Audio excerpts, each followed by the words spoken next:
Naam, wanne wamekamatwa kuhusiana na kifo cha James Temba ambaye mwili wake ulikutwa ukielea katika maji ya mto Msimbazi lililopo Ilala jijini Dar es Salaam, huku mwili huu ulikutwa ukiwa hauna kichwa. Na rasmi jeshi la polisi limetoa tamko na limezungumza kuhusiana na hili, ambapo jeshi la polisi kanda maalum ya Dar es Salaam limesema kuwa linaendelea kupeleleza kwa uzito mkubwa tukio la mauaji ya mtu aliyetambulika kwa jina la James Roger Temba, mwanafunzi wa mwaka wa pili katika chuo cha IFM jijini Dar es Salaam, ambapo mwili wake ulikutwa ukielea katika maji yaliyokuwa yakitiririka katika mto Msimbazi mnamo tarehe 30 mwezi wa 4 2026. Na jeshi la polisi kanda maalum wa Dar es Salaam limesema mpaka sasa limewakamata watuhumiwa wanne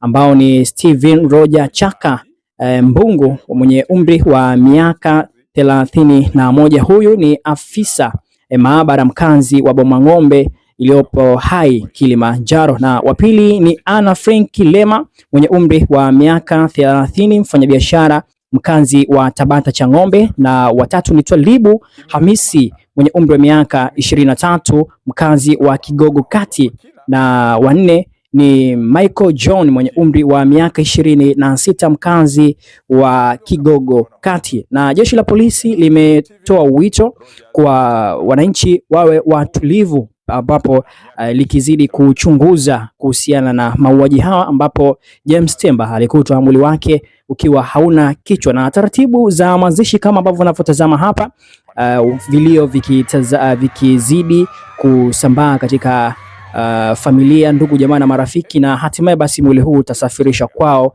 Kilimanjaro. Taarifa zaidi utaipata kupitia hapa Muhenga Media. Usisahau kusubscribe moja kwa moja tukasikiza taarifa hii kutoka jeshi la polisi. Jeshi la polisi kanda maalum ya Dar es Salaam linaendelea kupeleleza kwa uzito mkubwa tukio la mauaji ya mtu aliyetambulika kwa jina la James Rogers Temba. Huyu alikuwa ni mwanafunzi wa mwaka wa pili wa chuo cha usimamizi wa fedha, yani IFM, ambacho kipo jijini Dar es Salaam, ambaye mwili wake ulikutwa unaelea kwenye maji yaliyokuwa yanatiririka katika mto Msimbazi, eneo la Kipawa, Ilala, tarehe 30 mwezi wa 4 mwaka huu wa 2026, huku mwili huo ukiwa hauna kichwa. Polisi Dar es Salaam imewakamata watuhumiwa wanne ambao wanahojiwa kwa kina kuhusiana na tukio ambalo linachunguzwa. Watuhumiwa waliokamatwa na wanahojiwa ni pamoja na Steven Rogers Chaka, huyu ni mbungu, ana miaka 31, ni afisa maabara mkazi wa Hai mkoani Kilimanjaro. Amekamatwa pia mwanamke mmoja ambaye ametambulika kwa jina la Anna Frank Lema maarufu kama Happiness. Huyu ni Mchaga mwenye umri wa miaka 30, lakini ni mkazi wa eneo la Tabata Chang'ombe. Amekamatwa pia mtu aliyefahamika kwa jina la Twalibu Hamisi maarufu kama Mputo mwenye umri wa miaka 23, mkazi wa Kigogo Kati, Kinondoni, jijini Dar es Salaam.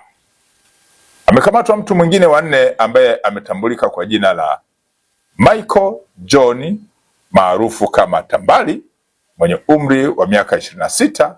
Huyu ni mkazi wa Kigogo, Kinondoni, jijini Dar es Salaam. Vipo pia baadhi ya vielelezo ambavyo vinachunguzwa kuhusiana na tukio hilo. Wito wa jeshi la polisi kanda maalum ya Dar es Salaam kwa wananchi kuwa watulivu, ili kila aliyehusika kulingana na ushahidi ambao unakusanywa na utakusanywa aweze kuchukuliwa hatua za kisheria.